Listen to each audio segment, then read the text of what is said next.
All right, what's up, everybody? It is the Wednesday Mastermind, and we are here to mastermind with you guys, share ideas. We have a guest today that has a hot topic: is the worst over yet? I put a link in Perplexity. Describe Logan Mohtashami. By the way, Logan, did I get your name pretty right Oh, there? Is that good perfect. enough? Absolutely. Nice. So, for anyone who doesn't know who Logan is, maybe you're new to the mortgage industry, he is the lead analyst for HousingWire. I actually don't know too many people, if anybody, that is on more stages in the mortgage industry right now. But I mean, he's been doing this for 20 years. I've always followed Logan. I've always considered him one of the top, not economist, but people that knows what's happening from a data perspective with the economy, and then is able to really translate that, whether it's a mortgage executive, like can translate it for mortgage executives, and then can also translate really well for mortgage professionals. And now one of the things I love about HousingWire, guys, and it's not just mortgage, it's not just real estate. They're really bringing housing together under one roof. If you're on this call and you're an executive, make sure you are going to the gathering next month. Both I'm going to have stage opportunity. Logan will be one of the keynote speakers at that. And then managers, if you get value from this, are loan officers. Make sure your management, you have someone from your company, at least one person from your company at this event. It's a very important event. Todd, anything you want to say before we bring in Logan and we get the party started?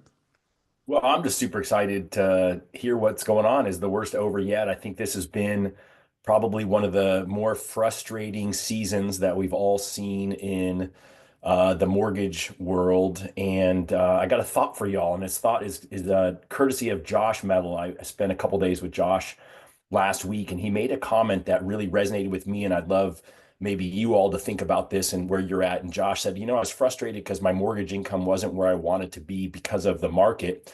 And I realized that this is the market and that I just wasn't good enough to earn the level of income that I wanted to earn in this market. So I'm working on being an expert and better in this market. And I thought, wow, that's pretty thought-provoking coming from one of the folks that we know is a shining light in our community, to hear him have that aha that we all need to be better. So I always know I'm better when I hang out with my good friend, Deborah Bird. What's up, Deborah?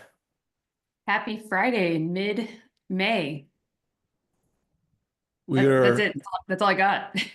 that we'll take it. I'm sure you'll have more to share later on. Yes. And that is a reminder and a good segue as we bring Logan into the conversation. I kicked off on LinkedIn. I put a post on, I think it was Monday or Tuesday, where I said Kristen Messerly and I are going to write the halftime report again. We've done it 2 years, and it's always been one of the most engaging pieces of content. But I do think I think 2025 will go down as a pivotal year in housing. There's a number of reasons why I think that, and so we're going to do a halftime report. So Logan, with that said, before we just dive right into is the worst over, I'm going to ask you a couple questions that we'll use and probably quote you in this halftime report. But when on a scale of 1 to 5, 5 being it is a big deal from a mortgage and housing perspective, how big a deal is the rocket moves they've made? They've acquired Redfin, 60 some odd million, purchase leads coming into a funnel. They've acquired Mr. Cooper, and now they are 1 in 6 mortgages, and I'm sure it will grow quickly. How big a deal is that transaction in that? I would always say this is going to be like a 10, just because when you think Remember, of it was 1 to 5. So are you 1 to saying 5? Okay, then a 5 then. okay? Well, I just want to How know if you were important it is. like 5 with an exclamation mark. Yeah. When you think about economic cycles going back 100 years, whenever an industry has such a dramatic decline of income or transactions, and what we've seen in the housing sector is that existing home sales fell, originations fell in 2022. We've been at record low levels of sales and transactions for a while. That means transactions and incomes fall in a sector, but the valuations for companies are always going to be at rock bottom levels. When you get one of the big players acquiring pieces, that means that they want to have a better mousetrap for the future. And with technology advances and everything going out, And we saw another deal this week as well, a much smaller one. The future is going to be, not what it was in the past, right? And I think a lot of companies would just like to be kind of a one-stop shop for an industry with technology capacity and AI and everything growing. You're seeing where the future is going to be: faster, smarter, more efficient. In this way, the technology advances can make the whole process better. Companies just need to have a better mousetrap, and that's when I saw Rocket do that, I just thought having a better mousetrap for the future out here. I just remember myself 10 years ago, a bunch of engineers wanted to create an app where they knew nothing about mortgages. They're all like USC graduate people, but they asked me to be the mortgage person for the company. And they just wanted an app to have everything you need right there. We just press a button and you can get a mortgage, you could buy a house and everything. And I kind of told them, regulatory, we're just not there yet with technology. But that was the idea 10 years ago. And in the future, now that the bigger players are coming in, that's where you want to, at least that's where I think Rocket wants to go with this. Be a one-stop shop for everything in the process, and having the data and having the servicing and having the customers. This isn't going to be the first or the last in this sector, but look for more transactions going out in the future in that regard. Yeah, and I'm going to share a couple slides, and I want to ask another question, and then we'll get into the topic at hand. But just to be clear, guys, this is a slide from Rocket's investor report. So, I mean, this is what has taken place from a transactional perspective, and you've got 62 million monthly visitors that are in this purchase funnel. They've got an incredible retention rate, over 80% leading retention rate. And then they've what is it, 9 million? So like 8x'd their portfolio. And so, I mean, this is the fly trap. And you're hearing the terms tip to tail homeownership platform. I'm hearing the term click to final payment homeownership platform. And then guys, for anyone listening to this, you're local. Most of you are local referral based mortgage advisors. And they're giving you their playbook. Like, we need to meet the needs of the consumer before they arise. So I want you guys to ask you, are you doing that? And then I'm going to ask you a question on these next two slides in a minute here, Logan. This is what we believe here at Trust Engine and Mortgage Coach, that you got to do what Rocket can't do, and you got to do what Rocket can do. And if you're local, local loan officers must win their database. They must win locally. So throughout your update, I'm always going to be kind of asking, like, hey, what is you gave us this update, you give us this economic trends. How can we apply these to winning our database and locally? And then to me, and this is where I'm going to ask you a question, Logan, the biggest threat for everyone on this call, maybe when it comes to your rate and term refis, it's Rocket and other servicers. So there's no doubt when it comes to rate and term refis, this is a massive threat for you. But where the big threat is it's other local players in your local markets that are upgrading. Like, they're following HousingWire. They're listening to that content, and then they're taking action, and they're being the authoritative sources in their market. So Logan, what are your thoughts on that? Like, how do you think for this audience, that's where they need to be focused? Everyone has to up their game, and everyone has to provide more value to their clientele. And you also have to establish better relationships with your referral base or your clientele base. I was an LO for 17 years.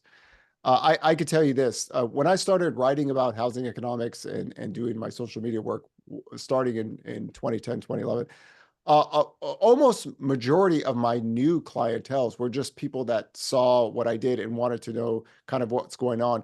If you can establish a better relationship with your clients and have the knowledge and be more than just a loan officer, just getting the transaction done, and then you could capture more people. But everyone has to kind of up their game now, because traditional ways of doing mortgages where you just kind of do the purchase and then send a few cards and then try to keep, you're going to have to be in touch with everyone on a daily basis. You want to be so valuable to your client that nobody, doesn't matter if they get a call or a text, or we'll rate and term refinance you, provide value in this. And this is what we always say with our work over the last few years doing the Chart Daddy Nerd Tour, is that we want to give everyone so much knowledge that your people will always come to you because they feel like you're going to give them more than just the a good rate or the whole loan process. Housing is one of these things where everyone's kind of confused what's going on, everything. Use the data to your advantage. 20 years ago, or even 10 years ago, you couldn't do this, right? You just basically copying and regurgitating, verse yourselves, make yourself more valuable so you can go against bigger people. And even back then, getting myself a little bit more knowledgeable and distributing that knowledge out made me a better loan officer in terms that people wanted to come. So again, for everyone, up the game, and you have technology and advances and things to your fingertips that you did not have before. So use it to your advantage, because that's where the world is going right now. No doubt. And audience, this gives you a chance to vote on a scale of 1 to 5. 5 is, it's a big deal. What do you think it is? And guys, let's try to vote and get this checked off within seconds so we could get into the topic at hand. I'd love to get 50% of the audience that's on this call to vote. We are 20 seconds in. Just click a button. Don't think about it. Just on a scale of 1 to 5, how big of a move is this? And remember, my opinion isn't that you're going to lose loans from Rocket, although that's a threat. That it is going to push, like the real leaders in every local market, they are rocket proofing their business. All right, thanks, guys. So this is how you all voted. My guess is a lot of the 3s are voting to the fact that they just feel that it's not a big deal to me because I have rocket proofed my business. But all right. So, Todd, anything you want to say before we get the official conversation going? I mean, Todd or I Devin? just love what you said, right? You have to do what Rocket isn't doing, but also be good at the things that they are doing. And when Logan talks about improving your relationship with your database, right? Again, this is just one of those opportunities for you. If you think you're a 4, to move it up to a 5, or even if you're a 4.7 to move it up to a 5, like what can you do to make sure that your database really looks to you? Because when you see that Rocket's got an 83% retention rate, I mean, that's not surprising, right? I've had clients in the past who said, oh, I really enjoyed my experience with Rocket. And they actually really like them, even though they have higher rates in our world and most of the time. And then on the other side, though, the fact that Mr. Cooper's got almost a 70% retention rate, when if you look online, they've got terrible reviews and people like they're the worst company ever. But guess what? They're building a relationship with their database, who ironically is built up with a lot of your clients that you've done loans for. And so I think it's just again, it's a reminder to ourselves that we've got this great opportunity, right? You can view it as a threat, right? Or you can view it as an opportunity. And I like to have the glass half full. So I'm going to view it as an opportunity to improve and to figure out how I have that better relationship. And I would encourage you to do the same.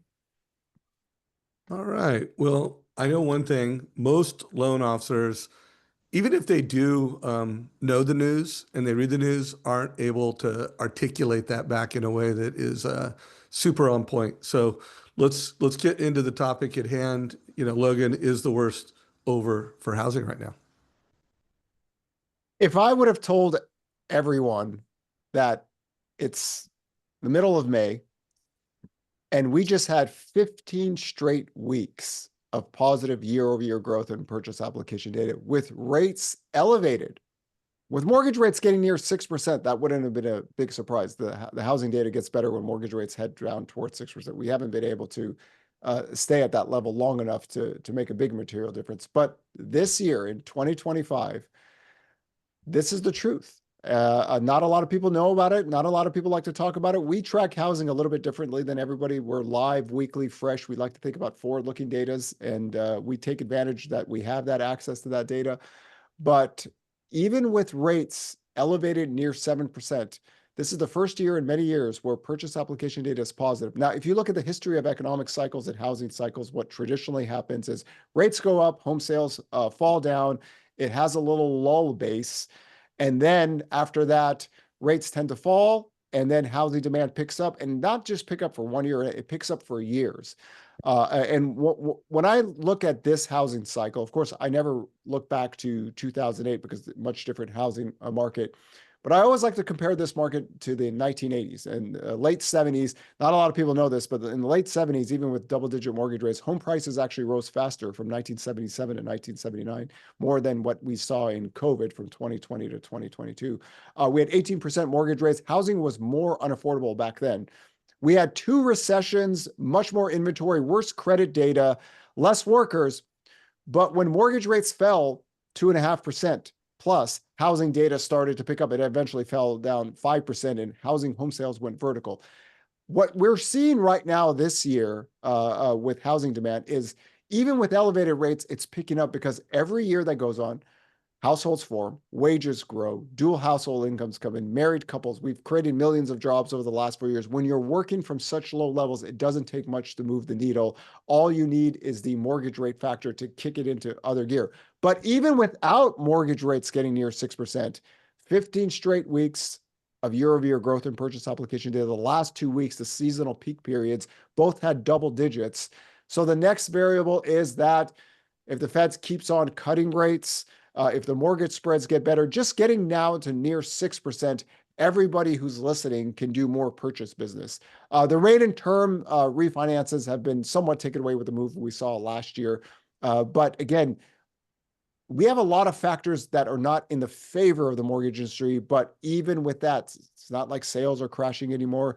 We get a little bit more demand. You get that next rate variable, which ties in with economic cycles. More business from everybody from very depressed levels. And also, so many people have left the mortgage industry that when that happens, the share of the pie gets a little bit more for whoever is left in this year. And I say this as my father's still a mortgage broker. He's still working. So the worst is over in that sense. And the data that we saw this year confirms it, that even with elevated rates where you never see year-over-year growth in purchase application data, for example, last year, even though mortgage rates are somewhat similar, we had 14 straight weeks of negative data, no year-over-year growth. Now we're seeing positive data lines that next move forward because life finds a way. We have over 162 million people working. We have $37 to $38 trillion of nested equity. This is not like the housing 2008 bubble crash where so many people were underwater and couldn't be sellers that are buyers, right? I'm not a big believer of the mortgage rate lockdown theory. If that was the case, then home sales would be 1.5 to 2.3 million lower. But Gen X people are selling their homes to buy bigger ones. Baby boomers are still selling, silent generations. Millions and millions of people are still buying homes. We're near 5 million total home sales the last 2 years. So we're only missing like 1 million mortgage buyers from the trend of last decade, right? Roughly 400 to 800,000 gets us to the base level of what we saw in the last decade. All you need is that last move lower in mortgage rates. And if the labor market does break, that's more beneficial to everybody here. Recessions have always been, every single decade, have been beneficial for housing. But you don't even need that. Just need a little bit lower rates. If the Fed becomes a little bit more dovish, everyone does business because the bottom is clearly put in.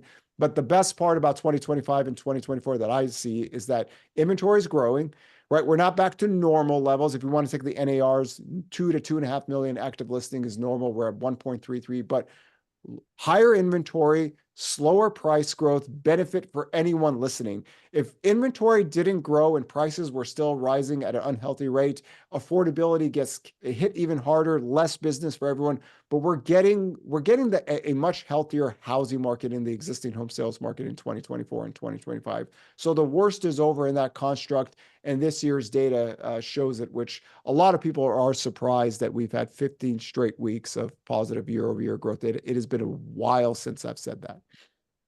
Yeah, I when you told me that, we talked about that in prep, and I did not realize that. I mean, I do feel nobody is talking about that because I always say doom porn sells.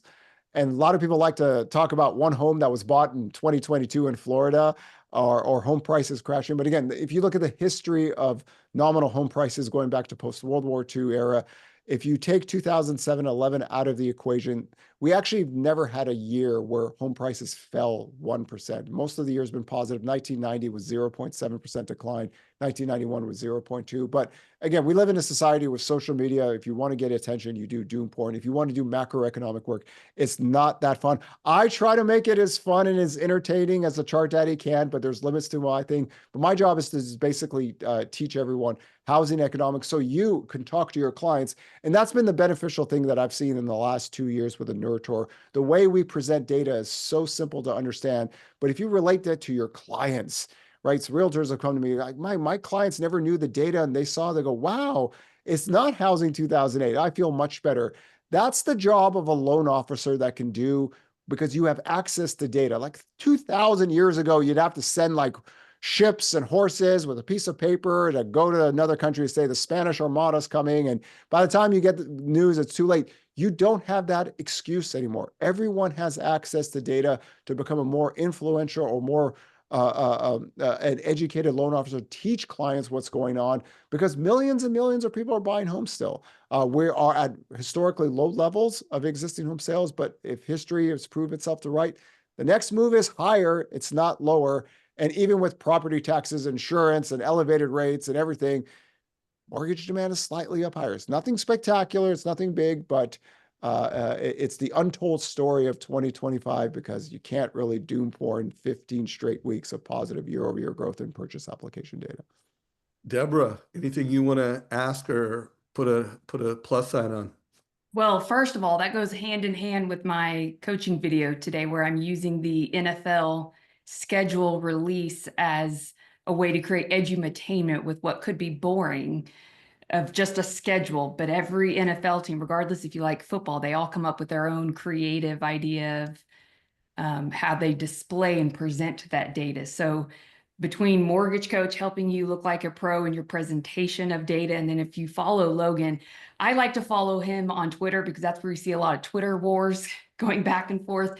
But Logan has a really unique way of being able to not just report the data. And I think that's where most people get it wrong. They sometimes just regurgitate, or they speak in a language that, is way beyond people's heads. And so you have to make sure that you are easy to comprehend, which Logan makes it very easy to understand, and then also have a way to present it that's, relevant to your audience. So some takeaways from the NFL schedule ideas: they used culture, they used humor, they used AI in some of them, Taylor Swift in some as well. But it's a good example of how not to be boring and be unique.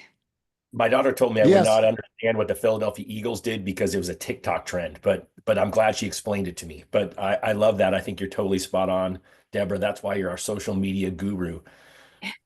Yeah, and I just put a link in chat to follow Logan on X, aka formerly known as Twitter.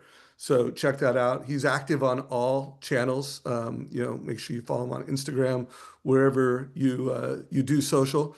Definitely great content. And then I love what Deborah said, like, put your localization around that. The more you can speak to the local market that you serve, and then put your personality, put who you are as a human being, and cool.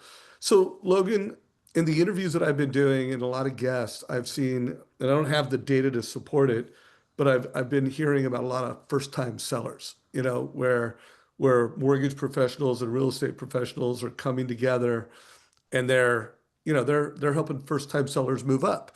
And I think one of the reasons is just because anybody who bought their house in the last 3 to 7 years, they've got a really good return on investment. But any thoughts on that, or any data that you have to support that? Oh, the chart daddy's got all the data in the world, right? And for those of you that, if you want to be entertained and try to understand housing, my Instagram, we have close to 1 million people that come each month now. The Instagram stories, we go over all the data live and talk about the charts. But when we look at housing, right, one of our data lines that we have weekly is the new listings data. These are the homes that come onto the market that do not have a contract right away.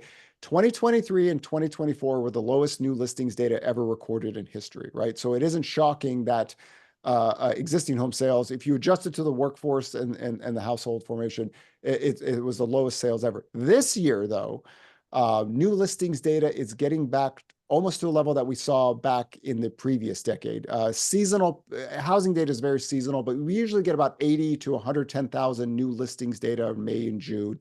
And then in the fall and winter, it declines. We just surpassed 80,000 that last week. That is normal. So naturally, if you look at housing economics going back decades, from 1985 to 2007, people lived in their homes 5 to 7 years. If you look from 2008 to 2020, 25, the average housing tenure is 11 to 13 years. In some parts of the country, it's 15 to 18. I've lived in my home for 20 years, but we're starting to get more sellers that are going to be home buyers. So a very simple model to think about housing, to kind of explain it to everybody, 70 to 80% of home sellers are buyers, right? In that context. So you need more listings, more sellers, because when they sell their homes, they buy another property. The fact that we're seeing new listings data get back to levels that we saw in the previous decade with rising purchase application data, right, and price growth slowing and active inventory growth, that is an A+ healthy year. What you didn't want to see was what we saw in 2023. Home prices were much stronger than anybody thought. New listings data was trending at the lowest levels ever recorded history. Inventory didn't really grow until the second part of the year, and mortgage demand had no positive year over year. That was not a healthy year. This year, new listings data is growing, inventory is growing, price growth is cooling down, purchase application, all this with elevated rates. Just imagine what the housing market will look like getting near 6%. I just got off an interview with CNBC with another Wall Street analyst, and we both kind of still had the same mindset that it doesn't take much to move the needle for growth in sales, but especially for the existing home sales market, which most of you are working in, to see a little bit of growth with elevated rates, lower rates, all that. I'm not a big fan of pent-up demand theory. I've always thought it was a marketing gimmick. But when you're working from such low levels of sales, a lot of people are just waiting for a little bit better, lower rates, and then you could get what we've seen in every single housing cycle post-1960. Housing demand starts to pick up, affordability gets better through wages, price growth cooling down, lower rates, and that is what we've seen in other decades. So it is a positive on the inventory side, on the new listing side, that you get more sellers that'll be home buyers. Deborah, anything you want to add on, or Todd? I just added a few of what Logan just shared, and I had listened to Alto's research there every week. I always tune in to hear what nationally is going on. And I would just encourage those who hear these numbers nationally, be the go-to local expert. Like we talked about at the very start of this call, of how do you win against, the Rockets of the world. It's being hyper local, and how well do you know your own data, and how well do your partners know the data in comparison? Because media likes to scare people, and you see all these claims in the news, and, sometimes that can cause people to hit pause. And when there's uncertainty, they don't tend to make big decisions. And so this is how you can get to them first, by being local, knowing the data, so they can make more informed decisions of, why they should possibly buy before they sell, or what are those unique strategies, and why maybe you shouldn't pay cash, etc. Well, and what I love about it is, Logan, you're talking about the inventory trends that matter versus rates, right? I think loan officers are so focused on rates, and that's why we're telling people that they should be buying now. But I love the fact that you're giving us a different narrative to go out there and educate with. And I'm still just, for whatever reason, before I hadn't heard that you were the chart daddy. I'm like super stoked about that. That's amazing. Yeah, right. Yes. Chart daddy. And one thing to think about this year, we've had a lot of crazy headlines. Yeah. Right. I was debating another analyst who said that, well, because of tariffs, Godzilla tariffs, stock market going down, recession talks, consumer sentiment falling, no one's going to apply for a mortgage. And yet this year, the first year in many years, 15 straight weeks of positive purchase application data on a year-over-year basis. And the last 2 weeks, we had 18% growth this week. We had 13% year-over-year. Life finds a way. Why? Because millions and millions of people buy homes every single year. They bought in 2008, they bought during COVID, right? Life has certain procedures that people just buy homes. There's nothing abnormal about it. I always say that we're not very complicated people. We rent, we date, we mate, we get married 3.5 years after marriage. We have kids, we buy homes. That's been happening post World War II, but also the seller demand, right? Supply is a function of demand in housing to a degree. In the 80s, 90s, and 2000, it was actually very normal to see rising inventory and rising sales, right? A lot of things have changed after the qualified mortgage law came into place. But if you want to realize why inventory fell so low, there is one group of people that do not provide you a house when they buy. It's those pesky millennials. And if anybody's, still living off that BlackRock lie, BlackRock buys 0 homes. Blackstone owns 0.6% of all the homes in America. But millennials finance 90% plus of their housing. They don't provide a house. So inventory has been slowly moving lower, lower, lower. All of that is a net negative. The fact that inventory is rising positive, the fact that new listings data is rising positive. And again, for ourselves, Wall Street comes to us, Federal Reserve people come to us, real estate agents, mortgage people. We can provide data for every local zip code and area, state, and city. We talk about the national data to give people some perspective. But what I've seen this year is more encouraging than what I've saw in the last few years, because that's what you want to see. You want to see more sellers that are going to be buyers. You want to see mortgage demand pick up, even with elevated rates, because when rates do fall, all these variables that are happening this year are all positives. And again, still not a lot of people know that purchase apps are up 15 straight weeks year over year, even with the crazy headlines. And when you work from, I always joke that the last time purchase application data was this low, No Doubt was the #1 band. Gangster Paradise was the #1 song. I had blonde hair back then. It doesn't take much to move the needle from here. And the mortgage industry itself has compressed with the amount of people that are still working in here. When that rise goes up, and that was every housing cycle we've seen from the 60s, 70s, 80s, 90s, when it comes up, rising inventory, rising sales, everyone listening can do more business. So to me, 2025 and 2024 were positive stories. You just need that other variable to kick in, and there you go. The worst is over in housing for those things. If inventory was down and home prices were still rising faster, you don't gain a benefit right now for affordability, but it has worked itself, and it explains why purchase apps are positive this year. All right. Logan. So here we are. Oh, go ahead, Deborah. No, I have a question because you mentioned millennials. Is there any data on, not to sound like a Debbie Downer, but the boomers who are dying and creating inventory at the same time that millennials may be buying and they're not, selling, so there's no inventory created for them? Is there any comparison to births and deaths and what that could do for inventory? So basically, the birth-death model, trash. Silver tsunami. They've been talking about this for years. Since I was a teenager, people said, all the baby boomers are going to sell the birth-death models and all these things. Literally, inventory is not even back at the 5-decade average, right? Supply and demand equilibriums doesn't even work that way. This is a scare tactic that has been around. So for those who don't know the silver tsunami, it has been an unbelievable great marketing gimmick. In 2008, the first baby boomer hit 62, right? And in 62, they were saying that total active inventory was going to go up to 26 to 32 million from years 2015 to 2025, because all the baby boomers were going to downsize. And then a whole bunch of them were going to die. Well, a higher percentage of baby boomers did die during COVID. And the inventory broke to all-time lows. This birth date model is trash. Most of the stuff you see on YouTube is trash. Most of your friends on Instagram are trash. Most of them on X are trash. They're all not housing analysts. None of them have any working models. So you ask them, anybody you listen to or birth dates, get their forecast for the last 5 years. Ask them, okay, let me see where your price forecast with this birth date model. They're going to give you a damn thing. None of these people are serious analysts. Maybe 10 to 15 years from now, when the baby boomers are dying, right? Nature wins. No one's Dorian Gray. But we just went through 2015 to 2025, where we were told that 26 to 32 million active inventory, literally inventory, our own data, March of 2022 got to 240,000 single family homes, right? It is a marketing gimmick done by amateur people. You bring all these people to me, I will light them up on any kind of debate tactics.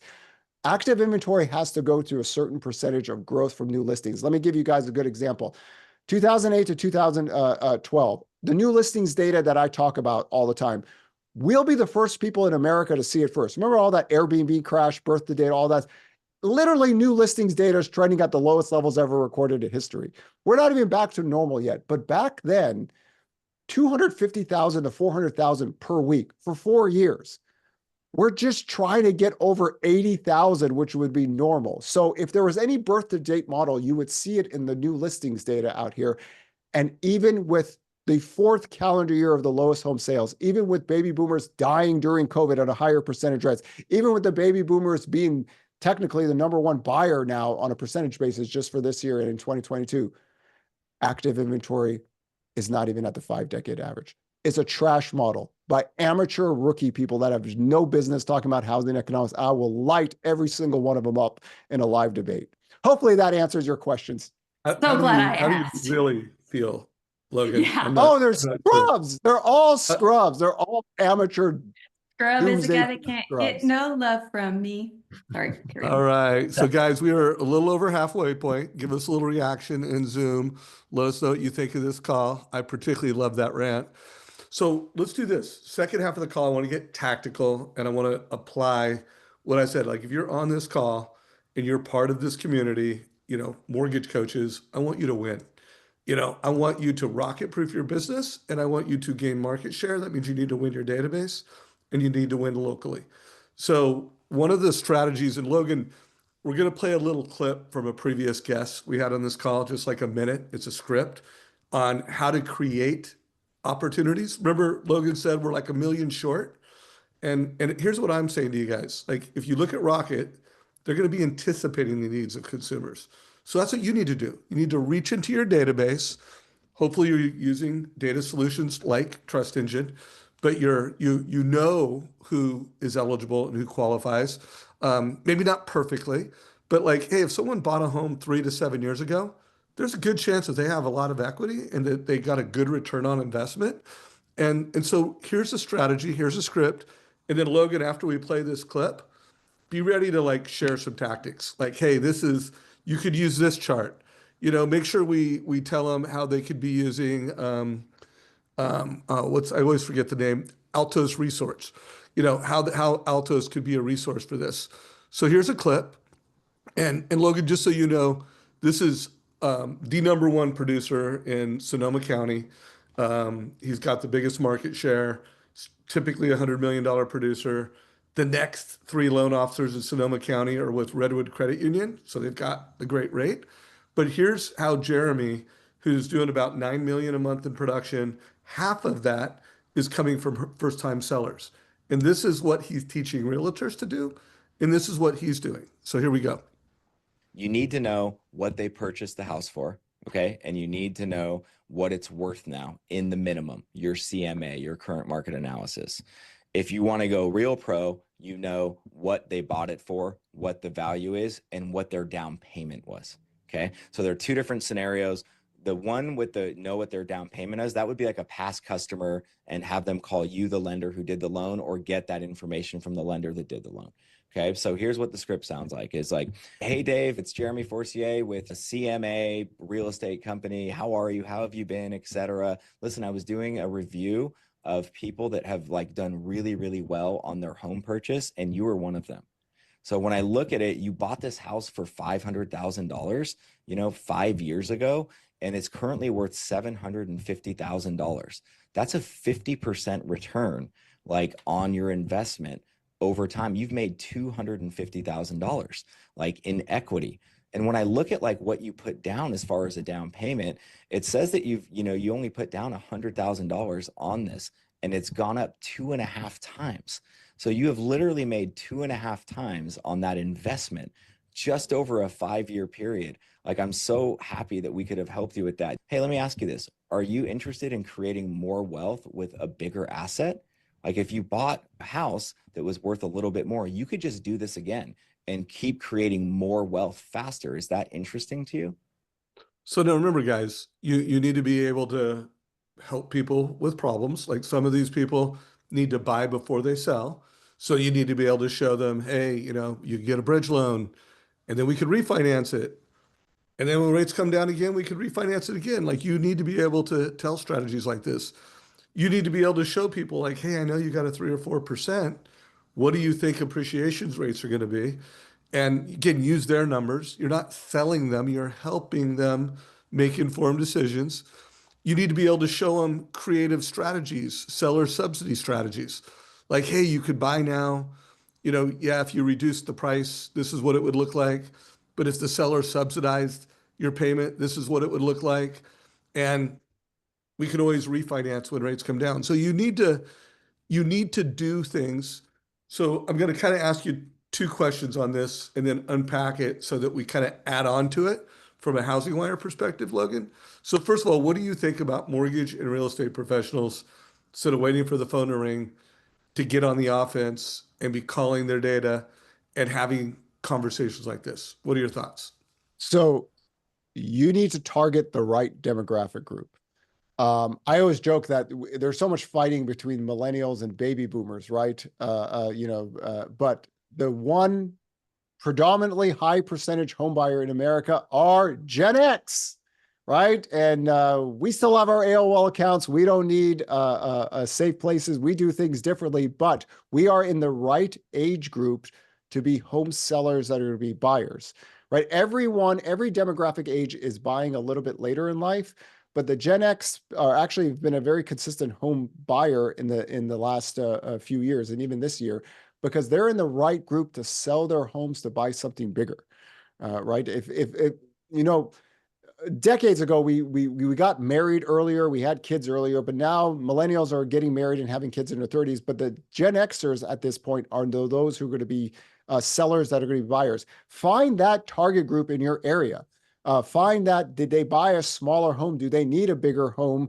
And those are the sellers that are going to be buyers in that category, and focus on them, because housing tenure has doubled and in some cases tripled. So people are living in their homes longer and longer.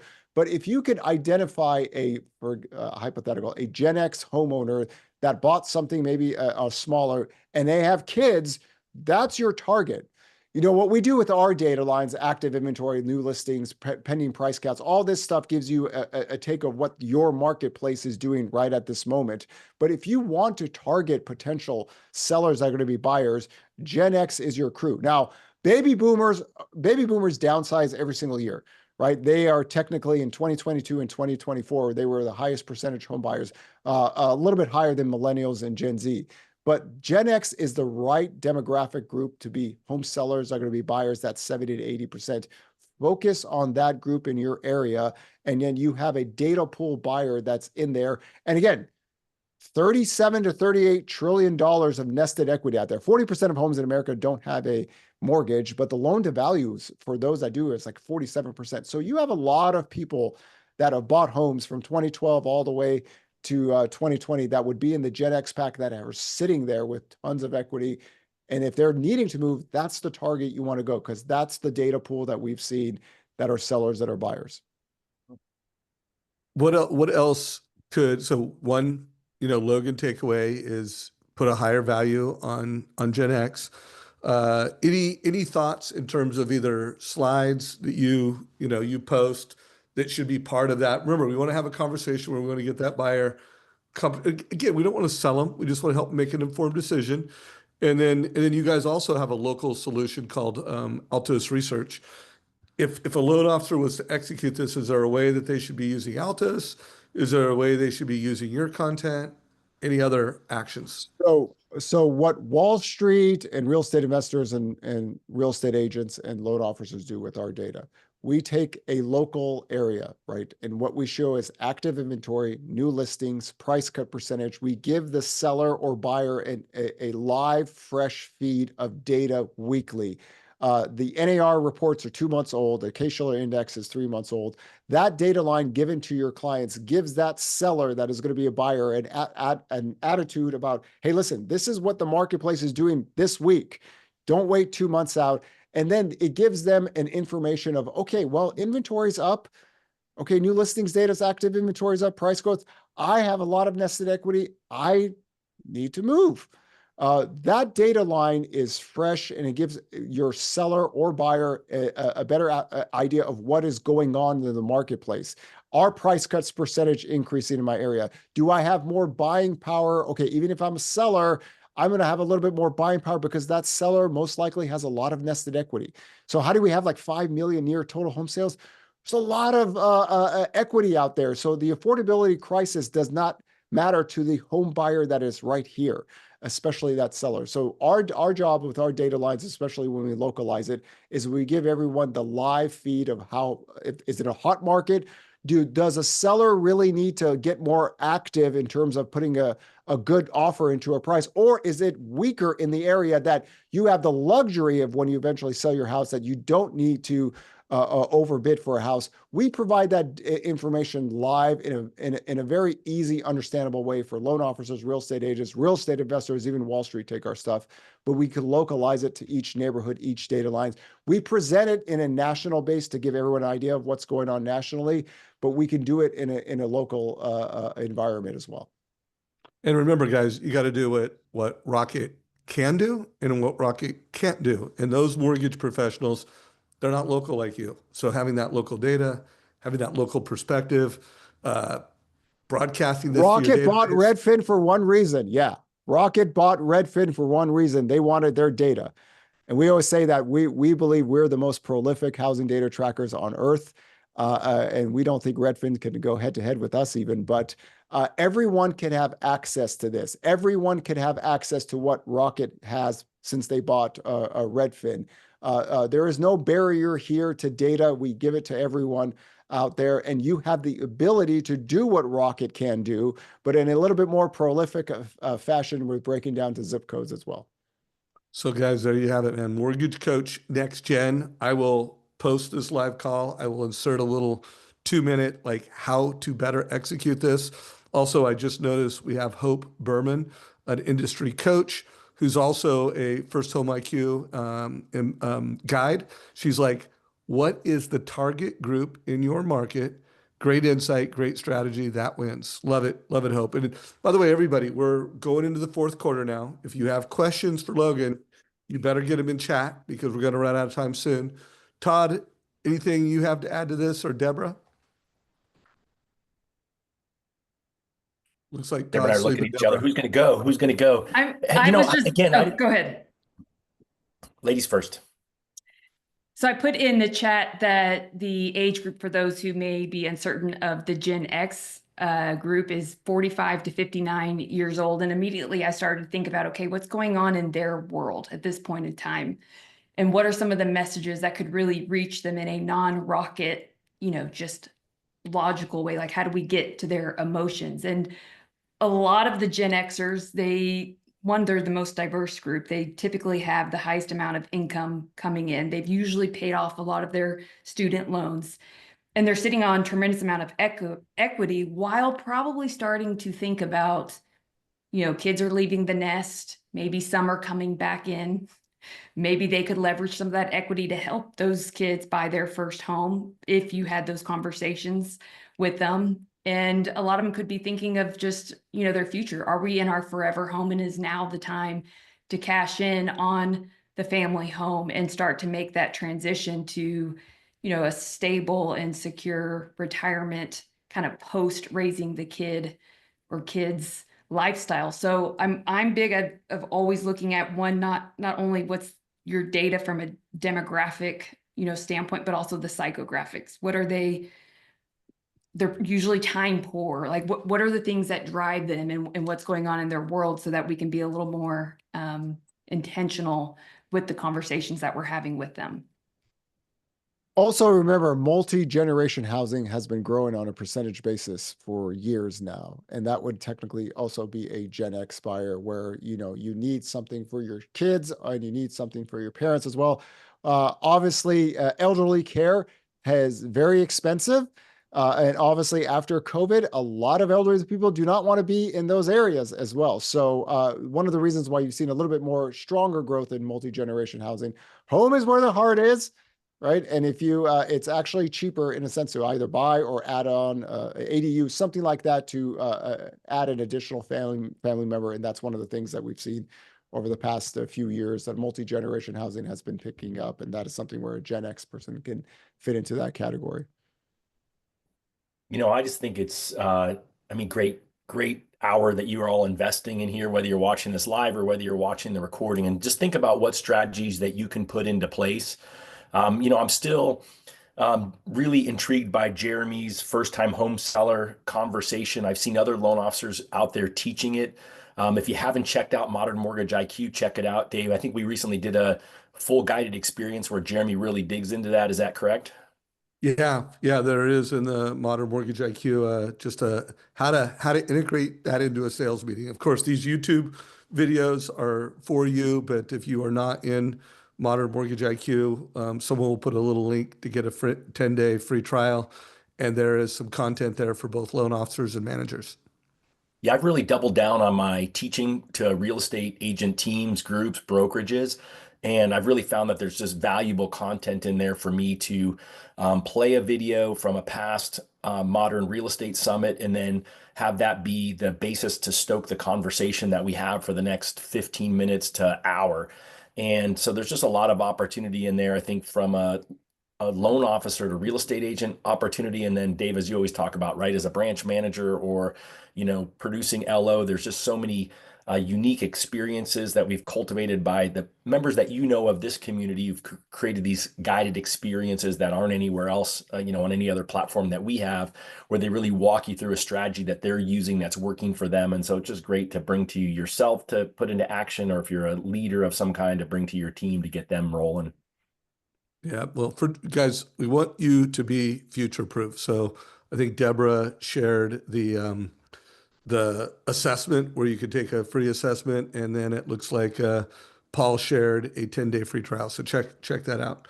So Logan, as we wrap this up, something else we're really passionate here is getting more first-time home buyers into home ownership younger and faster. In fact, Clayton, your CEO, has become on the board of directors of First Home IQ. So we're really pumped on that. But what is your leadership to the next generation? My position is the younger, like the race for home ownership starts at 18. That's when you can get yourself in credit card debt and actually screw up your credit score and move back in life. And the younger that someone gets into homeownership, the better financially. But what are your thoughts on, first time home buyers and, First Home IQ? So what not a lot of people knew is that millennials had been the biggest home buying percentage for many years, starting from 2013. They only lost the title in 2022 when rates went up, and in 2024 when rates went up. But they're still a very big home buyer percentage. Gen Z is actually starting a little bit earlier. So what is housing, right? A lot of people would say, well, housing is basically the hedge against inflation, right? One of the reasons why the world hates us so much is because we have a 30-year fixed program. Like in Canada, they have like 90-year loan modifications right now because they're tied to short-term rates. Almost near 97% of all loans are fixed long-term products. Fixed debt cost, rising wages, right? The whole system is in a sense rigged for housing. Why? Because once you get that house, you have a fixed debt cost, your wages rise. So if you look at the credit data for the US economy, after qualified mortgage came in, the FICO scores for American homeowners have never looked better, right? Because you go into a home purchase process with generally a very good positive cash flow data. Wages increase every single year, your total housing cost. This is why we created the 30-year fix, so you have more disposable income as you age. Of course, there's property taxes and insurance, but that's why all the tax policies and everything was designed for housing, right? When we look at the world, we see stress in a lot of housing markets because they're tied to short-term rates. People in Canada or other parts, they're having almost 30 to 70% increase in their total payments because they're tied, they're re-amortized. Always think housing in this, right? Fixed debt cost, rising wages, lifestyle choice, right? There's a reason why the middle class and upper middle class are homeowners, because they want to own something and they want to start their families there, and they take their kids to school and go to work. That's been here for decades and decades and decades. So I always say that I don't even need to ever market housing in any, it's a wealth thing or anything like this. The whole system was designed for people to get in a house, fixed debt costs, rising wages, and live their lives. And they've been doing that for decades and decades. Nothing really changes. We buy homes a little bit later in life. That was always the benefit for housing. This is why millennials, since 2013, still have been the biggest home buyer percentage, because at that point, especially dual household incomes, a lot of people say, how do we have 5 million total home sales still with home prices and dual household incomes? If you need 103 to 110,000 to buy a house in America, one makes 90, one makes 70. There you go. There's a reason why high FICO score, middle class, upper middle class are homeowners, because you get that fixed debt cost, you move on. Whatever nested equity you have in home values, there's $52 trillion of home values out there. There's 38 trillion in nested equity. That's just icing on the cake. But housing was always designed for that fixed debt product and never needing to worry about a recast or anything like that. And after qualified mortgage came in 2010, system is pretty clean in that light. So that's why when you look at the credit data in America, it's the best in the world, right? And especially for American homeowners. Well, we may have to take a clip of what you just said and get that into the first home IQ community. There's a lot of teachers that are active in that. There's a lot of parents. There's a lot of mortgage professionals. And I think you made a really good case. So guys, there's a link to First Home IQ to learn more in chat. Check that out. And Logan, I think you know Kristen Messerly pretty well. I'm gonna get a little string going between the two of you. It'd be fun to have you as a guest in one of their podcasts that they do. Any final thoughts you have, Clayton, or not Clayton, but Logan, anything you want to close out with, things that you want to make sure are said before we run out of time? Yeah, I've got much better hair than Clayton. So in any case, if you guys want to learn about housing economics, right? I encourage everyone, HousingWire, if you join HousingWire Plus, you have access to all the data. We have a top 10 business news podcast, Sarah Wheeler, myself, HousingWire Daily News. We come off 3 times a week. We have a YouTube channel. My job is just to explain to you what's going on. If you have an Instagram account, we literally have like 1 million people come there. I have no life whatsoever. I just look at data all day. I create stories. My job is just to basically teach housing economics, because if I teach and then you understand, you could teach your clients, and then everybody's better knowledge. And then you don't have to listen to the trashy birth date models. Baby boomers are dying, home prices are crashing crowd. Those people have been garbage for a very long time.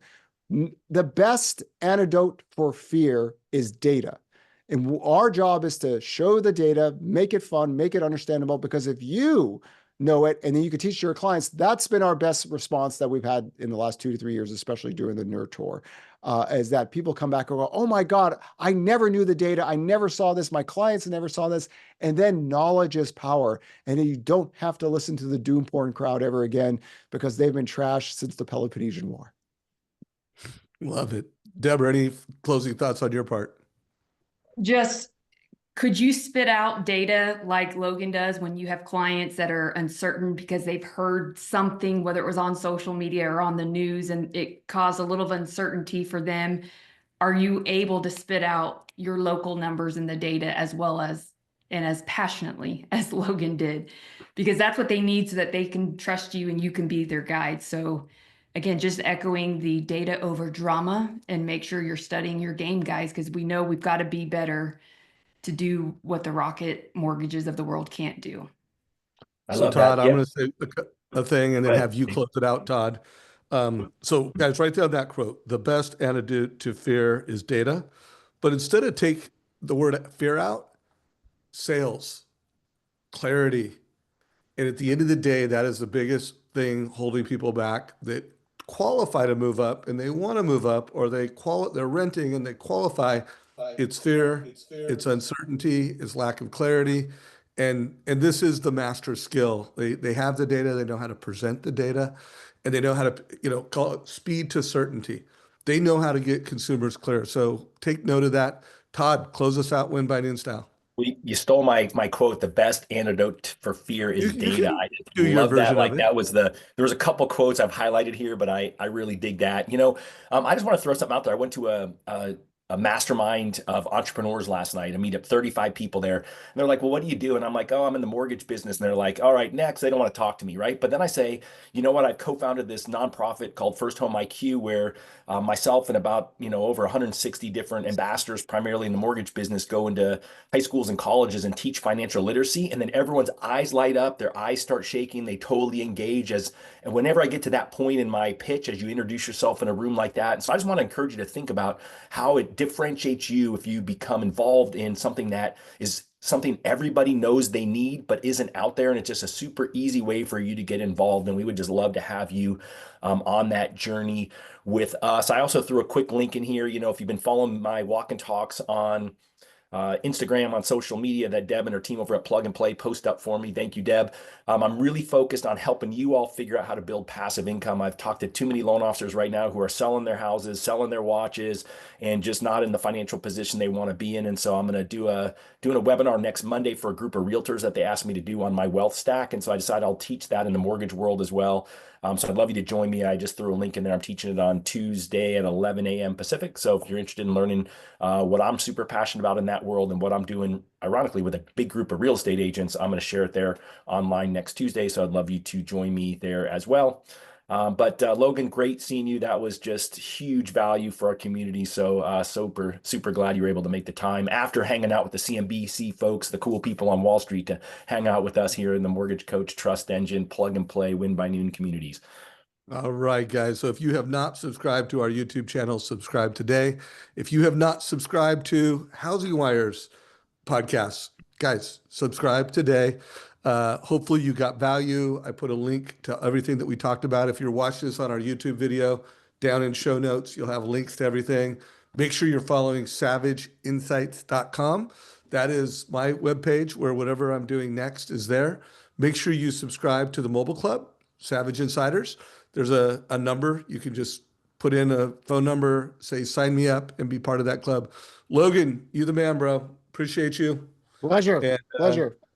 this call is a wrap. Take care, everybody.